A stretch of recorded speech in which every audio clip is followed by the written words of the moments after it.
বিরতির পর ফিরে এলাম আবারও 26-এর ব্যাটেলে।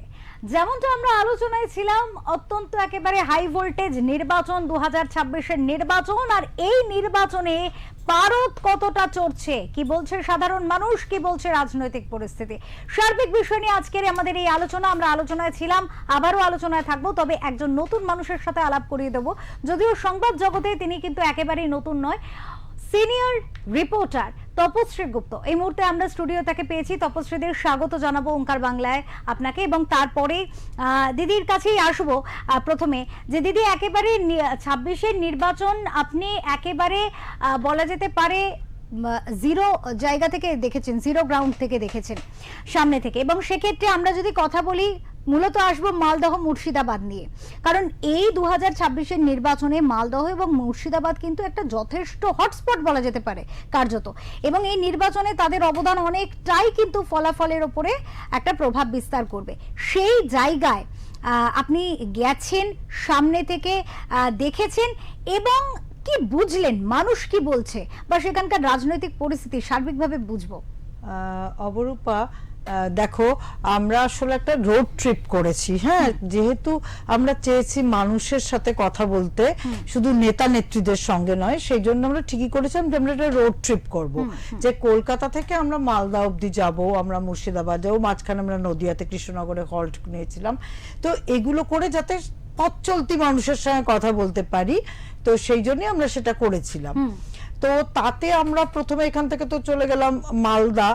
এখন মালদা আর মুর্শিদাবাদ দুটোই এবারের ভোটে হটস্পট, এই তুমি ঠিকই বলেছো। এই কারণে কি দুটোই সীমান্তবর্তী জেলা, বাংলাদেশের সীমান্তবর্তী জেলা, এবং যেহেতু এই 2026-এর ইলেকশনটা, এই বিধানসভা নির্বাচনটা অন্য সববারের থেকে আলাদা এসআইআর এর কারণে, তা একদম তার চরিত্রটাই আলাদা, তার ইস্যুগুলোই আলাদা এই নির্বাচনে। তো সেই কারণে স্বভাবতই, স্বাভাবিকভাবেই এই বাংলাদেশ সীমান্তবর্তী যে জেলাগুলো, সেই জেলাগুলোর গুরুত্ব অনেক বেশি, কারণ সেখানে অনেক বেশি মানুষের নাম কাটা গেছে ভোটার তালিকা থেকে, এবং তাই নিয়ে যথেষ্ট ক্ষোভ বিক্ষোভ রয়েছে। এই যে আগামীকাল যে ভোটটা, তাতে বহু মানুষই ভোট দিতে পারছেন না, কারণ যদিও নির্বাচন কমিশন বলেছিল যে 21 তারিখে যে লিস্ট বেরোবে সেইটার অনুযায়ী যাদের নাম থাকবে তারা ভোট দিতে পারবেন, কিন্তু যে খুব যে বেশি মানুষের নাম উঠেছে এরকম খবর কিন্তু আমরা পাইনি। সেটা ওঠা সম্ভব নয়, তার কারণ একটা ফিজিক্যালি একটা টাইম লাগে যে কোনো জিনিস করতে, যেটা আজকে সত্যি কথাই এটা কিন্তু ভুল কথা নয়, যেটা অভিযোগ উঠেছে যে কাজটা 1 বছর 2 বছর ধরে হয়, যে জনগণনার কাজ বা যে ভোটার তালিকায় নাম তোলার কাজ, সেটা যখন কয়েক মাসে হয়েছে, তাতে যে তাড়াহুড়ো হয়েছে, তাতে যে বিভ্রান্তি হয়েছে, তাতে যে একটা মানুষের ক্ষোভ থাকা স্বাভাবিক। তার কারণ লোকে বুঝতে পারছে যে আমাকে যদি বলা হয় তুমি 1 ঘন্টায় 100টা অঙ্ক করে দাও, আর আমার যদি বলা হয় তার জন্য 7 দিন সময় দিলাম, দুটোর ফল অবশ্যই আলাদা হয়। তো এখানেও তাই হয়েছে। তো সেই কারণে আমরা যখনই গ্রাউন্ড লেভেলে গিয়ে, মালদা মুর্শিদাবাদের সীমান্তবর্তী এলাকায় গিয়ে আমরা যখনই কথা বলেছি মানুষের সঙ্গে, মানুষ খুবই ক্ষুব্ধ, এবং বিশেষ একটি সম্প্রদায়ের মানুষ আরো বেশি ক্ষুব্ধ, কারণ তাদের নামই বেশি কাটা গেছে। এমনও গ্রামে আমরা গেছি যে এই ধুলিয়ানের লক্ষ্মীনগর, তারপরে শামসেরগঞ্জের ওখানে, যেখানে দেখেছি যে সেই গ্রামে 2100 লোক থাকে, 900 লোকের নাম বাদ। তারপরে কি একটা পরিবারের 6টা ভাই বোন, 4 জনের নাম আছে, 2 জনের নেই। তো ফলে এগুলো নিয়ে অনেক ক্ষোভ বিক্ষোভ রয়েছে, এবং আরো কিছু রাজনৈতিক ফ্যাক্টর রয়েছে যেগুলো নিশ্চয়ই আমরা পরবর্তীকালে আলোচনায় আসবো। আপাতত আমি একটা নাটশেলে বললাম আর কি যে কিরকম পরিস্থিতিটা ওখানকার। তপশ্রীতে, এখানেই তো একটা প্রশ্ন রয়েছে যে যেমনটা আপনি বললেন যে মানুষের প্রচুর নাম বাদ গেছে, এবং এসআইআর কিন্তু এসআইআর এর কারণে, এবং যারা হয়তো ওই একটি পরিবারের কিছু জনের নাম আছে, কিছু সদস্যের নাম নেই, এগুলো তো কোনো রিজন নেই, শুধুমাত্র তাড়াহুড়ো এবং একটা প্রসেসিং ক্ষেত্রে সঠিক হয়তো তথ্য না পাওয়ার কারণে এই ধরনের একটা মিসকমিউনিকেশনের জন্য হয়তো নামটা বাদ চলে গেছে। কিন্তু এর প্রভাব তো ভোটে অনেকটাই পড়তে পারে, তার কারণ একটি ভোটও মূল্যবান। আমাদের নির্বাচনের ক্ষেত্রে আমরা বারবার নির্বাচন কমিশনের তরফ থেকেও যে বার্তা দেওয়া হয় যে নিজের ভোট নিজে দিন, কারণ আপনার ভোট অত্যন্ত মূল্যবান, একটি ভোটও মূল্যবান। তাহলে সেক্ষেত্রে এত মানুষের নাম বাদ, এত ক্ষোভ, এত ক্ষুব্ধ মানুষ যাদের নাম রয়েছে, তাদের মধ্যে থেকেও ক্ষোভ, যে রয়েছে, ক্ষোভের যে বহিঃপ্রকাশ একটা থাকবে, সেটা কি ভোটে অনেকটাই প্রভাব ফেলতে পারে? এখন ভোটে অবশ্যই প্রভাব ফেলবে। এই লক্ষ লক্ষ লক্ষ লক্ষ লোকের নাম বাদ যাওয়া, এটা তো আর সোজা কথা নয়, এটার প্রভাব অবশ্যই পড়বে। কিন্তু এখনই না, যেটা খুব অত সোজা নয় অঙ্কটা। এই যে বলছে যে যেহেতু মুসলিমদের ভোট কেটে গেছে তাই তৃণমূলের বিপদ, বিজেপির ভালো, এরকম কিন্তু এত সোজা কিন্তু অঙ্কটা নয়। হ্যাঁ, এখানে যারা গিয়ে সরেজমিনের পরিস্থিতিগুলো দেখছে তারাই বুঝবে যে এরকম নয় যে তৃণমূলের হাহাকার, বিজেপির আনন্দ, এরকম কিন্তু নয়, আদৌ এত সোজা নয়। অনেক ফ্যাক্টর রয়েছে যেগুলো এক একটা অঞ্চলে কাজ করে, এক একটা জায়গায় সেখানে উন্নয়নের ব্যাপার আছে, সেখানে প্রার্থীর নিজের ইমেজ আছে, দলের পারফরমেন্স আছে, এই সব কিছু। এখন এসআইআরটা যেহেতু আমাদের অন্তত পশ্চিমবঙ্গে এবং তার আগে বিহারেও কিছুটা হয়েছিল, যে একটা রাজনৈতিক রং প্রথম থেকেই এটাতে লেগে গেছে বা লাগানো হয়েছে, সব দলই লাগিয়েছে। হ্যাঁ, তো সেই জন্য আমরা এটা নিয়ে এতটা এটা রাজনীতিকরণ করছি আমরা, কিন্তু এত সহজ কিন্তু ভোটের অঙ্ক মিলবে না, এটুকু আমি বলতে পারি। একেবারে। এক্ষেত্রে তপশ্রীদির কাছে আমরা আবারও আসব, এই বিষয়ে কথা বলবো, কিন্তু একটু আসবো আমাদের চিফ রিপোর্টার সঞ্জয় মাঝির কাছে। সঞ্জয়, তুমিও যেমনটা বলছিলাম যে লাল মাটি, যদি আমরা রাঢ়বঙ্গের কথাও বলি, শুধুমাত্র তো এরকম উত্তরবঙ্গের নয়, বিষয়টা কিছুটা রাঢ়বঙ্গীয় ভোটও কিন্তু আমাদের প্রথম দফার নির্বাচনে যেহেতু রয়েছে। এবং এই যে লাল মাটির দেশ, তুমি গেছো লাল মাটির দেশে, সেখানকার মানুষ কি বলছে, কি বুঝছো সেখানকার পরিস্থিতি? একদম ঠিক অপরূপা। যেদিন আমরা প্রথম বাঁকুড়া নামলাম, বাঁকুড়া দাঁড়ালাম, গিয়ে পৌঁছলাম, তখন দেখলাম লাল মাটি, এখানকার মানুষের কেমন ভাবে জীবন কতটা পরিবর্তন হয়েছে। হ্যাঁ, কিছুটা পরিবর্তন বলতে রাস্তাঘাটগুলো সত্যি ভালো হয়েছে, চলনশীল, রাস্তাতে জল কল আছে। আমরা একটা দোকানে বসেছিলাম, ওখানে একজন ছিলেন ভদ্রমহিলা, ওনাকে জিজ্ঞাসা করলাম, তো আপনাদের এখানে রাজনৈতিক হাওয়া বা ভোটে কি হয়? তো না, সবই ঠিক আছে। প্রথমে কেউ মুখ খুলতে যায়নি, কথা বলতে বলতে উনি একটা প্রশ্ন করেছে, যেটা আমি আজকে না বললেই নয়। উনি বললেন যে আমাদের দিদি, রাজ্যের দিদি মুখ্যমন্ত্রী আমাদের 1000 টাকা লক্ষ্মী ভান্ডার দেয়, এটা সকলেই জানে, কিন্তু যখন ভোটের সময় কোনো প্রার্থী প্রচার করতে আসে, এসে বলে ভোটটা দিও, 1000 ছিল 300 বাড়ালো, 500 বাড়ালো, এবার দেওয়ালে লিখলো 500 আবার বাড়লো, মানে কোথাও যেন একটা নারীকে অসম্মান করা হচ্ছে। তারা ভিতর থেকে একটা ফিল করেছে যে আমাদের টাকা তোমরা দিচ্ছ বলে সেটাও কি ভোট ব্যাংকে বলতে বলাটা প্রয়োজন? আমরা তো নিজে থেকে টাকাটা চাইলাম না, আমাকে রাজ্য সরকার মনে হয়েছে দিয়েছে। যেখানে কোথাও যেন, যেখানে বলা হয় যে সর্বত বলা হচ্ছে, সেই মহিলা বলছে, খুব সুন্দর আমার লাগলো কথাটা, সে বললেন নারী সুরক্ষা, নারী সম্মান। তাহলে আমাদের যে টাকাটা দেওয়া হয়েছে সেটা বা দেওয়ালে নাই লেখা হতো, বা প্রার্থীরা যখন ভোট চায়, বা পার্টির কোনো রাজনৈতিক কর্মীরা যখন ভোট চাইতে আসে বা হ্যান্ডবিল বিলি করতে আসে, এইভাবে বলাটা মনে হলো আমার যেন বাঁকুড়ায় মানুষের হোক, প্রতিটা মহিলা মনে কোথাও একটা হৃদয় ওদের এটা আঁচড় কাটে, যে টাকাটা, যে 1500 টাকা দিচ্ছি মানে ভোটটা আমার, 2000 টাকা দিচ্ছি মানে ভোটটা আমার, এই সেন্টিমেন্টালটা হয়তো এখানে একটু হয়তো মিস্টেক হয়ে গেছে, আমাদের ধারণা অপরূপা। এবং এক্ষেত্রে এটা তো একটা পার্ট গেল, অবশ্যই লক্ষ্মীর ভান্ডার নিয়ে একটা পার্ট গেল, কিন্তু এক্ষেত্রে আমরা দেখছি যে এটা একটা মূলত এই বিষয়ে সার্বিকভাবেই আসবো। তপশ্রীদিও এখানে রয়েছেন, আমরা যেহেতু তপশ্রীদিও একজন নারী সত্তা হিসাবে আমরা এই প্রশ্নটায় আসতেই পারি। যেমনটা আমাদের সঞ্জয় দা বললেন যে একটা কোথাও গিয়ে নারীদের আত্মসম্মানের বোধে কোথাও গিয়ে ঠেস লাগছে, কিন্তু আমরা দেখছি অনেক সময় নির্বাচনে যে কোনো দলই এই একটা ইস্যু তৈরি হয়ে যাচ্ছে যে অমুকে অত টাকা দিচ্ছে, তাহলে আমি এত টাকা দেব, আমি এত টাকা দেবো, তাহলে অমুক দল বিজেপি বলেছে 3000 টাকা। একেবারে এই যে বিষয়টা, সেটা গিয়ে কি মেয়েদের কাছে কতটা গ্রহণযোগ্যতা পাচ্ছে, আদৌ পাচ্ছে কিনা? যে মহিলা ভোটটা মাথায় রেখে দলগুলি এই প্রচেষ্টা চালাচ্ছে, সেই মহিলাদের মনের যে বিষয়টা সার্বিকভাবে, এটাও কিন্তু একটা প্রশ্ন চিহ্ন। আমি একটা এর মধ্যে ইন্টারেস্ট একটা কথা আমি বলি এর মধ্যে, এই যে তুমি বললে মেয়েদের মধ্যে ইন্টার বা মনের মধ্যে আঘাত, মানে কোথাও যেন একটা, মানে যে কোনো রাজনৈতিক দল, এই যে বিজেপি যখন তুমি বললে যে 3000 টাকা দেবে, মানে কোথাও যেন বোঝানো হচ্ছে যে আমি তোমাকে টাকা দিলাম, অর্থ দিলাম, সেই মানে ভোটটা আমার। ও এত দিত, আমি এর থেকে বেশি দেবো, ভোটটা আমার। মানে কোথাও একবার বলা হতো না যে বামফ্রন্ট সরকার যখন ছিল, আজ থেকে 34 বছর বাংলায় উন্নয়ন করে বস্তা বস্তা টাকা পাওয়া যেত, টাকা দিয়ে ভোট কেনা হতো। এটা হচ্ছে সে এককালীন টাকা দিয়ে ভোট পাওয়া যেত, খাওয়ানো হতো একটু তখনকার সময়। ভোট আস্তে আস্তে মডার্ন হচ্ছে, ভোটও বাড়ছে, পরিবর্তন হচ্ছে, ভোটের ধারাবাহিকতাও বাড়ছে। তখন আজ এককালীন গিয়ে টাকা দিত, 500,000 ভোট দিয়ে একটু পিকনিক করে নিবি, একটু ঘুরে নিবি, যেমন যেটা এখন হয়তো মাসে, এখন সেটা হয়তো মানে কিস্তি সিস্টেম হয়ে গেছে। মানে আমরা ইন্স্যুরেন্সে কোনো এসি কিনলাম মাসে মাসে, ভোটটাও যেন মাসে মাসে টাকা সিস্টেম। মানে কোথাও মহিলারা বোঝা যাচ্ছে যে আমি মাসে তোমাকে 1500 টাকা দিচ্ছি, মাসে আমি তোমাকে 1000 টাকা দিচ্ছি, 5 বছরের ভোট নেবো, 4 বছরে নেবো, কিন্তু ওই কিস্তিতে আমি তোমার টাকা দিয়ে যাচ্ছি। বলছি বিহারের কথা বলছি, যে আমি তো নভেম্বর মাসে বিহার ইলেকশন কভার করে এলাম। তো ওখানে আমি যখন লালু প্রসাদ যাদবের বাড়ির সামনে দাঁড়িয়েছিলাম, তো ওখানে আরো চ্যানেলের গাড়িগুলো সমস্ত পার্ক করা ছিল। তো তাতে একটি ড্রাইভার বলছে যে ওই যে সেই ওখানে টাকা ঢুকেছিল জাস্ট মানে যখন নির্বাচনী আচরণবিধি লাগু হবে তার 1 ঘন্টা আগে সবার অ্যাকাউন্টে টাকা ঢুকলো, 10,000 মহিলাদের, শুধু মহিলাদের। সে বলল যে আমার পরিবারে 80,000 টাকা ঢুকেছে, মানে খুশি আমরা, মানে 8 জন 80,000 টাকা ঢুকেছে, আমি খুব খুশি।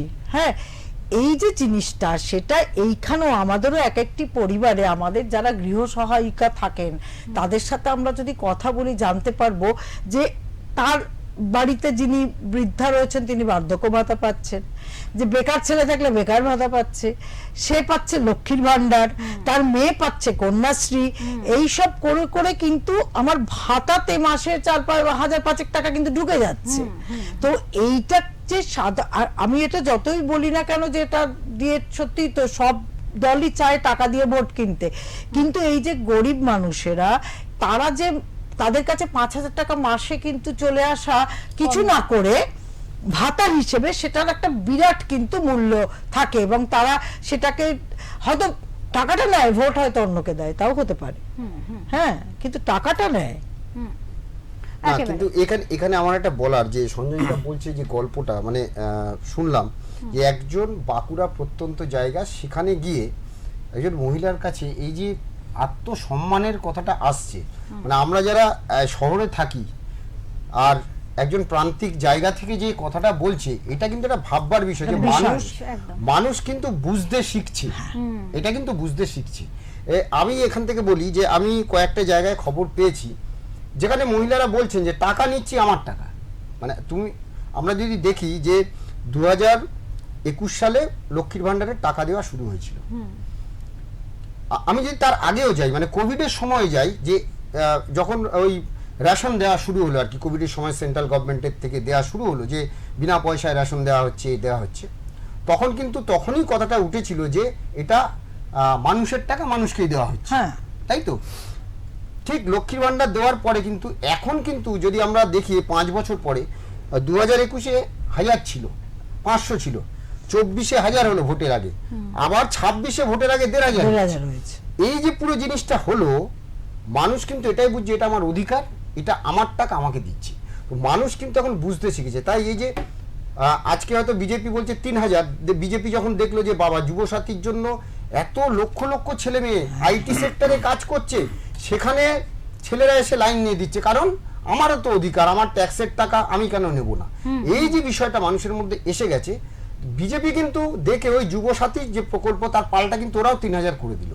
তো এই যে টাকা দিয়ে ভোটটা কেনা, মানুষও কিন্তু এটা বুঝছে, এটা বুঝতে হবে যে আজকে বাঁকুড়া যে দৃষ্টান্তটাও গল্পটা বললো, কিন্তু মানুষের কাছে কিন্তু আগামী দিনে এই যে মানুষ যে উন্নয়নের চায়, আস্তে আস্তে কিন্তু ভাতার থেকে মানুষ কিন্তু মানে উন্নয়নের দিকে স্বনির্ভরতা চাইছে, স্বনির্ভরতা, যে এর থেকে হয়তো সরকার স্বনির্ভরতার দিকে এগোলে, চাকরি সৃষ্টি করলে, চাকরির ক্ষেত্র, কর্মক্ষেত্র, কর্মসংস্থান করলে হয়তো অনেক বেশি এই বিষয়টা যাবে। এবং এই ক্ষেত্রে এটা কিন্তু স্বাভাবিক, আমরা কিন্তু এমন অনেক মানুষকেও দেখেছি, বা যেমনটা ফিল্ডে গিয়ে যেটা জানা যাচ্ছে যে মানুষ কিন্তু বলছে যে ভাতার থেকে কর্মসংস্থান দিক, তাহলে তো ভাতা দেওয়ার প্রয়োজন পড়ে না। এই যে বিষয়গুলো সার্বিকভাবে রয়েছে। আমরা আবারও আসবো তপশ্রীদির কাছে।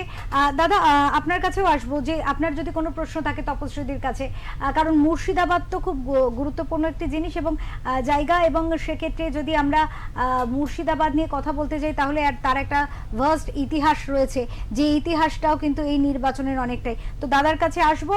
দাদা, এই বিষয়ে যদি কোনো কিছু কথা বলতে। আমার তপস্বীদের কাছে প্রশ্ন, যে দেখো মালদা মুর্শিদাবাদ এইটা প্রায় 22 আর 12 যদি হিসেব করি তাহলে 32 34, আর উত্তর দিনাজপুর 9, 34 আর 9 হচ্ছে 43টা আসন। এই যে 43টা আসন, এই 43টা আসন কিন্তু এবার একটা বড় ফ্যাক্টর করছে, বিরাট, তাই তো? তো এই যে ফ্যাক্টর, বিশেষ করে মুর্শিদাবাদ আর মালদা, এই যে পলিটিক্সটা, সেটা আমি কিভাবে কিরকম বুঝলে সেটা? আমরা যেটা বুঝলাম, যেমন আমি আমার এই স্বল্প সময় সফরে আমি দুজন বড় নেতা নেত্রীর সঙ্গে ডাইরেক্ট কথা বলেছি। একজন হচ্ছেন মৌসম বেনজির নূর, আরেকজন হচ্ছেন যিনি সদ্য ঘর ওয়াপাসি, আর একজন দীর্ঘদিনের যিনি গড় সামনে রয়েছেন অধীর চৌধুরী। আচ্ছা, আমার যেটা মনে হলো, আমি মৌসুমের সঙ্গে কথা যেটা বললাম, বা মৌসুমের যখন আমি কভার করলাম, প্রচুর লোক, ন্যাচারালি মৌসুমদের তো একটা পারিবারিক রয়েছে, কংগ্রেসের একটা, সেই গণিখান কদিন আগে আবার ডালুবাবু মারা গেছেন, তারও একটা সেন্টিমেন্ট রয়েছে। তার ছেলে ঈশা এসে ওখানে অনেক বড় বক্তৃতা দিলেন। এসব যখন করলেন তখন ওখানে দেখে মনে হলো যে মৌসুমের জয় কেউ আটকাতে পারবে না, সেটা মৌসুমের নিজের বডি ল্যাঙ্গুয়েজও বলছে। কিন্তু আবার যে আমি বললাম অত সহজ নয় অঙ্কটা। এই যে তৃণমূল ছেড়ে রাতারাতি হঠাৎ করে আবার কংগ্রেসে চলে আসা ভোটের মুখে, এইটা মানুষ কি চোখে নেবে সেটা কিন্তু ওইখানকার ওই যে 3000 লোক ওই মাঠে দাঁড়িয়ে হাত তুলে চিৎকার করে মৌসুমকে সমর্থন করছে, সেইটা কিন্তু মানে সবাই সেই ভোটটা ওখানেই পড়বে এরকম বলা যায় না। যেমন আমরা যখন এখানে দেখি যে বামেদের যে র্যালি হয়, বামেদের র্যালিতে যে ভিড় হয়, সেইটা যদি ভোট বাক্সে পড়তো তাহলে তো বামেদেরই রাজত্ব থাকতো, এটা তো হয় না। আচ্ছা, অধীরের সভায় গিয়ে আমি যেটা দেখেছি যে অধীরের সভায় কিন্তু তত ভিড় নেই, সত্যি দেখেছি আমি, তত ভিড় নেই। এমন হতে পারে রাত হয়ে গেছিল, তাই হয়তো অত। আর তারই খানিকটা দূরে নারুগোপাল মুখার্জি যে তৃণমূলের, তার সবাই প্রচুর ভিড়। তার সবাই শ্রাবন্তী যিনি অভিনেত্রী গেছেন এইসব নিয়ে নারুগোপালকে সকলে বলে ওই সেই কাছের মানুষ, কাজের মানুষ, এইরকম বলে। এখন অধীর চৌধুরী তো গত 5 বছরে কাজ করার সুযোগ পাননি। তার যা সমস্ত কাজ ওই শেষ ওই কোভিডের সময়, তার আগে মন্ত্রী থাকার সময় সেন্ট্রালে, সেইগুলো কিন্তু সেগুলো ধুয়ে কতটা খাওয়া যাবে আর সেটাও একটু সন্দেহজনক আছে। তো ফলে আমার যেটা মনে হয়েছে যে এবার না, একটু বললাম যে প্রথম থেকেই যে ভোটটা আলাদা, এবার কিন্তু ভোটের বড় নির্ণায়ক এই এসআইআর। ব্যক্তি মানুষের যে ইমেজ বা তার কাজের খতিয়ান, সেটা অবশ্যই, সেটা যদি 50% হয় 50% এসআইআর। এইখানটাতে আমার আর একটা প্রশ্ন আছে, যে এসআইআর তো এটা একটা বড় ফ্যাক্টর, কিন্তু মালদা মুর্শিদাবাদে আমরা যেটা দেখেছিলাম যে 2016-র পরে যে মালদা থেকে এন্টায়ার কংগ্রেস ভেঙে সবাই তৃণমূলে চলে এলো মানে আনা হলো, সেটা যেরকম ভাবেই হোক, সে যে কোনো শাসক দল থাকলে করবে। আমরা বাম জমানাতেও দেখেছি প্রচুর কংগ্রেসি লোকজনকে বাধ্য করা হয়েছে যে সেই সময় সিপিএম করতে বা বাম ফ্রন্টে যোগ দিতে।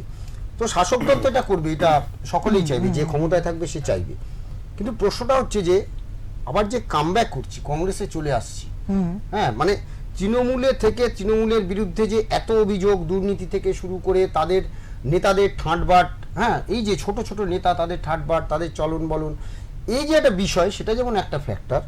আরেকটা ফ্যাক্টর এই যে মালদা মুর্শিদাবাদে বিশেষ করে এই যে সংখ্যালঘু ভোটটা, তো এক এক জায়গায় এরকম 70-80% ভোট রয়েছে, যেখানে হিন্দুরা হয়তো সংখ্যালঘু। তো এই জায়গাটা থেকে যদি দেখা যায় যে ওখানে কিন্তু এই সংখ্যালঘু ভোট কাটার জন্য একদিকে মিম আছে, একদিকে হুমায়ুন কবিরের দল নতুন তৈরি হয়েছে, সে বাবরি মসজিদের একটা সেন্টিমেন্ট তৈরি করেছে। আর সেই সঙ্গে কংগ্রেস, বামেরা রয়েছে এদিকে, মানে বামেদের সঙ্গে আবার আইএসএফ রয়েছে। এই যে এতগুলো দল, মানে এই যে সংখ্যালঘু ভোটের দিকে তাকিয়ে রয়েছে, তো এইটা কিভাবে সেখানে কি মনে হলো? আমি একটা ছোট্ট আমার অভিজ্ঞতা দিয়ে শুরু করছি যে আমরা একটা ওই ধুলিয়ানের ওখানেই আমরা একটা গঙ্গার ধারে লক্ষ্মীনগর বলে একটা গ্রাম পাড়া যাই বলা হোক না কেন, মানে পুরোপুরি যে কুঁড়ে ঘরওয়ালা গ্রাম সেরকম নয়, কিন্তু ওই শহর সংলগ্ন যেরকম আর কি এলাকাগুলো হয় ওরকম। ওখানে আমরা ঢুকে যেরকম তার আগেও জিজ্ঞেস করেছি, সব লোককে জিজ্ঞেস করেছি আপনার কি নাম উঠেছে, আপনার কি নাম উঠেছে, এরকম। হঠাৎ সেখানে একদল লোক এলো, তাদের একটা নেতা আবার, হ্যাঁ এসে কি করছেন, কোথা থেকে এসছেন, কি দরকার, কেন জিজ্ঞেস করছেন, এই দেখো তোমরা সকলে শুনে নাও, এরা কিন্তু ঝামেলা পাকাতে এসছে, আমাদের চেনেও না কিন্তু, আমরা আই কার্ড টাই কার্ড সব দেখালাম, বলছে যে এরা ঝামেলা পাকাতে এসছে, দেখেছো তোমাদের ভুল বোঝাচ্ছে, আটকে রাখো এদের, আটকে রাখো করে আমাদের একটা ঘরের মধ্যে ঢুকিয়ে বসালো। আমরা এখন চেয়ারম্যানকে খবর দেবো, উনি এলে তারপরে আপনাদের ছাড়া হবে। এইসব নিয়ে একটা বিশাল গন্ডগোল পাকালো, যে পরে চেয়ারম্যান এসে বললো ওদের ছেড়ে দাও, এসে নয় ফোনে বললেন যে না না ওদের ছেড়ে দাও, কিন্তু কিছু করতে হবে না, কাউকে কিছু জিজ্ঞেস যেন না করে। এটা তো বোঝাই যাচ্ছে যে একটা বিশেষ রাজনৈতিক দলের উস্কানিতে, আমি যদি ভোটের আগে তার নামটা না বলি তা সত্ত্বেও সবাই বুঝবে যে কারা উস্কানিটা দিচ্ছে এই সাধারণ মানুষগুলোকে, যে তোমরা এই যে তোমাদের নাম ওঠেনি, তোমরা সবাইকে খেপিয়ে তুলছে, যে তোমরা কাউকে বিশ্বাস করবে না বলে একটা টিভি চ্যানেলের নাম করলো যারা বিজেপি পন্থী, তাদের নাম করে বললো এরা সব এদেরই দালাল। হ্যাঁ আমরা বলছি আমরা কোথায় রিপাবলিক টিভি, আমাদের আই কার্ড রিপাবলিক টিভির, বলছেন না তাতে আমরা জানি না, সব রিপাবলিক টিভি। এই যে জিনিসটা, এই যে মানুষকে ভুল বোঝানো, এই যে রাজনীতিকরণ গোটা জিনিসটার এবং একটা অশান্তি সৃষ্টি করা, যেটা আমাদের জানি না, এটা কিছু আমি একটা সূত্রে জেনেছি যে মানে যেহেতু আমাদের এখানে ভোট সবাই বলে যে রক্তাক্ত হবে, এই হবে সেই হবে, তো এবার আমি শুনলাম নাকি ভোটের আগে নয় ভোটের পরে অনেক গন্ডগোল হবে, রেজাল্ট বেরোনোর পরে। যাই হোক সেগুলো উড়ো খবরও হতে পারে, সেগুলো অত বিশ্বাস করার দরকার নেই। কিন্তু এই যে সংখ্যালঘু ভোটটার উপর এত বেশি কনসেন্ট্রেট করছে সব রাজনৈতিক দল, যে গন্ডগোলটা ওখান থেকে পাচ্ছে, মানুষ বিভ্রান্ত হয়ে যাচ্ছে। মানে এই যে এই দলগুলো মানে যারা ভোট কাটতে এসেছে, যারা যেমন হুমায়ুন কবির, তো আমার মনে হয় না উনি এতটুকু কোনো কিছু করতে পারবে, ভোট কাটাই ওনার আসল উদ্দেশ্য, নিজে তো উনি কিছু করতে পারবেন না। হ্যাঁ, তো সেইখানে কারণ ভোট কাটবে, কেটে কতটা কি করবে, এটা এখনো পর্যন্ত তারা কিন্তু কেউই এখনো পর্যন্ত সেই ফুটহোল্ড রাখতে পারেনি, যে যাকে বলা যায় যে আজকে ভোট কেটে বিরাট একটা ডিফারেন্স সৃষ্টি করে দেবে, এই রকম ফুটহোল্ড কেউ রাখতে পারেনি এখনো। হুমায়ুন কবির তো আমার মনে হয় টোটালি ফ্লপ। একেবারে আমরা এই বিষয়ে কথা বললাম, আমরা মুর্শিদাবাদের পালসটা খানিকটা বোঝার চেষ্টা করলাম, মালদহের পালসটা বোঝার চেষ্টা করলাম, কিন্তু আরো একটি বিষয় আমরা একটু সঞ্জয়দার কাছে আসব এবং একটু বুঝবো যে যেমনটা তপস্বীদি বললেন যে এই নির্বাচনে প্রার্থীর ভূমিকা কতটা, তিনি কতটা কাজ করে এসেছেন, তার পার্সোনাল ইমেজ কতটা, এইটা যেমন একটা ফ্যাক্টর, কিন্তু এর থেকেও কিন্তু সার্বিকভাবে যেটা বেশি ফ্যাক্টর হয়ে দাঁড়াচ্ছে সেটা কিন্তু এসআইআর। তাহলে এসআইআর নিয়ে মানুষ কি বলছে এই বিষয়ে আসবো। রারভূমিতে যেমনটা সঞ্জয় তুমি ঘুরে এসছো এবং সেক্ষেত্রে জেনেছো মানুষের, যেমনটা বললে যে একদম চায়ের দোকান থেকে শুরু করে বিভিন্ন জায়গায় মানুষের সাথে একদম মানুষের কাছে পৌঁছে জেনেছো, সেখানে এসআইআর নিয়ে মানুষ কি বলছেন, তারা কি এসআইআর এ খুশি? কারণ একাধারে কিছু মানুষ কিন্তু এসআইআর কে ভালোভাবে গ্রহণও করেছেন, কারণ তাদের বক্তব্য হচ্ছে যে এসআইআর হওয়াটা খুব জরুরি ছিল। এবার এই বিষয়টাই আমরা আসছি না যে কতটা সুষ্ঠুভাবে হয়েছে, আরো অনেকটা সময় দরকার ছিল, এই সমস্ত তো নানা রকম প্রতিক্রিয়া আছে, কিন্তু এসআইআরটা যে একটা স্বাভাবিক প্রক্রিয়া, এর আগেও হয়েছে, এটা তো একটা স্বাভাবিক ক্ষেত্র। তো সেক্ষেত্রে তুমি যে রারবঙ্গে গেলে, লালমাটির দেশে গেলে, লালমাটির দেশের মানুষ এসআইআর নিয়ে কি বলছে, কি জানতে পারলে? এসআইআর সম্পর্কে বলার আগে আমি একটা ছোট্ট কথা বলি। এই যে উনি বললেন একটু আগে দিদি আমাদের, যে আর বাংলা মানে বিজেপি সমর্থিত চ্যানেল আর বাংলা, সাধারণ মানুষকে এটা বোঝানো হয়েছে যে রিপোর্টার গ্রাউন্ডে যারা আর বাংলা চাকরি করে বা কাজ করতে, আমার আমরা না মানে অন্য চ্যানেল নিয়ে কথা না বলাটা বেটার। আমার মনে হয় তুমি কি দেখেছো সেটা বলছি, যে এই যে মানে বোঝানো, এটা আমার যে আগে মানুষকে বোঝানো ঠিক, এসআইআর ঠিক, এসআইআরটা তাই। এসআইআর সম্পর্কে মানুষকে প্রথম থেকে যে একটা ভীত সন্ত্রাস, একটা ভয়ের সিদ্ধান্ত তৈরি করে দিয়েছে, এসআইআরটা কি সাধারণ মানুষ সেটা প্রথমে বুঝতেই পারলো না। আমি একমত আপনার সঙ্গে যে এসআইআরটা যদি একটু দীর্ঘমেয়াদী করে করা যেত, মানুষকে বোঝানো যেত, কিন্তু যখন এসআইআর গঠন হলো, যখন এখান থেকে বাংলাদেশি যারা অনুপ্রবেশকারী ছিল, আমরা যখন বর্ডারে গেছিলাম সে চিত্র দেখেছিলাম, তখন কথা মনে পড়লো কিছু মানুষ যখন আমাদের সরাসরি যখন বলেছিলেন যে চলে যেতে হচ্ছে, ছোট্ট একটা গল্প সেখানে যখন ছিল, বাচ্চা ছেলে সমস্ত সবাই দেখিয়েছিলেন, একটা ছেলে এখানে থাকতো, একটা ছেলে ওপার বাংলা থাকতো, দুটো বন্ধু ছোট ছোট, যখন তারা পৃথক আলাদা হয়ে যাচ্ছে তখন তারা বুঝলোই না এই দেশের বাচ্চাটা আর ওই দেশের বাচ্চাটা এসআইআরটা কি। কারণ এসআইআর সম্পর্কে মানুষকে সবচেয়ে বেশি আতঙ্কিত করা হয়েছে। যারা এখানকার মানুষ তারা মূলত কি বুঝেছে যে বেশিরভাগ এসআইআর মানে এসে অন্য দেশ থেকে এসে আমাদের অধিকার ওরা ধরে রেখেছে, আমাদের ক্ষমতা নিয়ে নিয়েছে, আমাদের চাকরি নিয়ে নিয়েছে, এই একটা বোঝানো হয়েছে। আর একদিকে যে এসআইআর নিয়ে নাম তোমাকে ইচ্ছাকৃতভাবে দেশের বাইরে পাঠিয়ে দেওয়া হয়েছে, এই যে ভয় এবং সন্ত্রাস, বহু মানুষ যে মারা গেছে, ধরুন এসআইআরে মারা গেছে বহু মানুষ, যে বলা যায় যদি এসআইআর হয়তো আর কোনো ব্যথিতেই যদি মারা গেছে বা স্ট্রোক হয়ে গেছে, সেটাও কিন্তু রাজনৈতিক রং চড়ানোর জন্য বলা হয়েছে এসআইআরেই মানুষ মারা গেছে। এই যে আতঙ্ক এসআইআর সাধারণত আমার একটা সব কিছুতেই আমাদের রাজ্যে কোনো কিছু ঘটনা ঘটলে তার জন্য আমরা কিছু পছন্দ না হলে বিভিন্ন আদালতে, আইন আদালতে শরণাপন্ন হই। এসআইআর ক্ষেত্রেও হয়েছে, সময় নেওয়া যেত, সাধারণ মানুষকে বোঝানো যেত এসআইআর কি মানে ভোট। আর একটা জিনিস আজকে বললেই না, 26শে বিধানসভা ভোটে এবছর, গতবারে 21শে বিধানসভায় ধরুন অনেকে ভোট হচ্ছে, ভোট দেবো না চলে গেলাম বলে, 26 সালে বিধানসভা ভোটে মানুষের মধ্যে একটা হিড়িক হয়ে গেছে, ভোট আমাকে দিতে হবে, নামটা কেটে যায়। এই যে হিড়িকটা মানুষের মধ্যে তৈরি হয়েছে এসআইআর সম্পর্কে মানুষ অ্যাকচুয়ালি বোঝে না এসআইআর মানে অর্থটা কি, সেটা কোনো রাজনৈতিক দল কিন্তু বোঝে না। তারা ব্যক্তিগতভাবে তাদের সব রাজনৈতিক দল তাদের নিজের স্বার্থের জন্য এসআইআরটাকে শুধু ব্যবহার করেছে। এসআইআরটা 26 সালে একটা বড় ফ্যাক্টর হয়ে দাঁড়াচ্ছে যে এসআইআর সম্পর্কে কি। অপরূপ, একেবারে আমরা একেবারে অনুষ্ঠানের শেষ লগ্নে চলে এসেছি। সার্বিকভাবে মূলত যে বিষয়গুলি নিয়ে আমরা আলোচনা করলাম তাতে একটা কথা খুব স্পষ্ট যে নির্বাচন, প্রথম দফা ভোট, রাত পোহালেই প্রথম দফার নির্বাচন, এবং এই নির্বাচন যে অত্যন্ত গুরুত্বপূর্ণ, যেমনটা আমি শুরুতেই বলেছিলাম যে 2026-এর নির্বাচন কিন্তু অন্যান্য নির্বাচনের থেকে সম্পূর্ণভাবে আলাদা। সেটা যেমনটা আমরা শেষ কথার দিকে এলাম যে এসআইআর ইস্যু নিয়ে যে কোনো কারণেই হোক, বিভ্রান্তিতে হোক, আতঙ্কে হোক, যেটাই হোক, মানুষ কিন্তু এটাও বুঝছে যে না, এবারের ভোটটা কিছুতেই মিস করা যাবে না, এবারের ভোটটা দিতেই হবে। তার কারণ হচ্ছে না হলে আমার নাম পরবর্তীতে বাদ চলে যেতে পারে, বা এটা হয়তো শুভবুদ্ধি সম্পন্ন বা শিক্ষিত মানুষ এটাও বুঝতে পারছেন যে না, ভোটটা কিন্তু এবারের খুব গুরুত্বপূর্ণ, দিতে হবে। কাজেই এই ভোট যে অন্যান্য নির্বাচনের থেকে বা অন্যান্য ভোটের থেকে অনেকটা আলাদা, সেটাও যেমন একটা, এই ভোট আলাদা করে গুরুত্ব রাখছে, এটাও একটা ব্যাপার।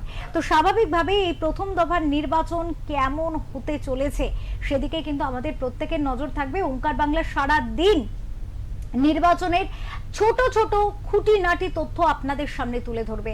তো দেখতে ভুলবেন না ওঙ্কার বাংলা সারা দিন বিভিন্ন জায়গাকার 152টি আসন, 152টি আসনের যে ভোটের যে তথ্য সার্বিকভাবে আমরা তুলে ধরবো আপনাদের সামনে। তো দেখতে থাকুন ওঙ্কার বাংলা। আমি আমার স্টুডিওতে থাকা আজকে আলোচনায় পাওয়া প্রত্যেকটি মানুষকে আন্তরিকভাবে ধন্যবাদ জানাবো এই আলোচনায় থাকার জন্য, এবং দর্শকদের কাছে বলবো যে সত্যি 2026-এর নির্বাচন অত্যন্ত গুরুত্বপূর্ণ। কাজেই এই 152টি আসনের মধ্যে যারা যারা ভোটার রয়েছেন, যারা দেখছেন ওঙ্কার বাংলা, তাদের বলবো একদম সকাল সকাল নিজের ভোট নিজে দিন, এবং নিজের যে নাগরিকত্ব, নিজের যে দেশাত্মবোধ, সমস্তটাকে মাথায় রেখে নিজের ভোটটা নিজে গিয়ে সকাল সকাল দিয়ে দিন। কোনো আতঙ্কে আতঙ্কিত হবেন না, কোনো বিভ্রান্তিতে বিভ্রান্ত হবেন না। জানবেন সব সময় ভালোভাবে, সৎভাবে, সৎ পথে থেকে এগিয়ে যাওয়াটাই মানুষের কাম্য। ভালো থাকবেন, নমস্কার, দেখতে থাকুন ওঙ্কার বাংলা।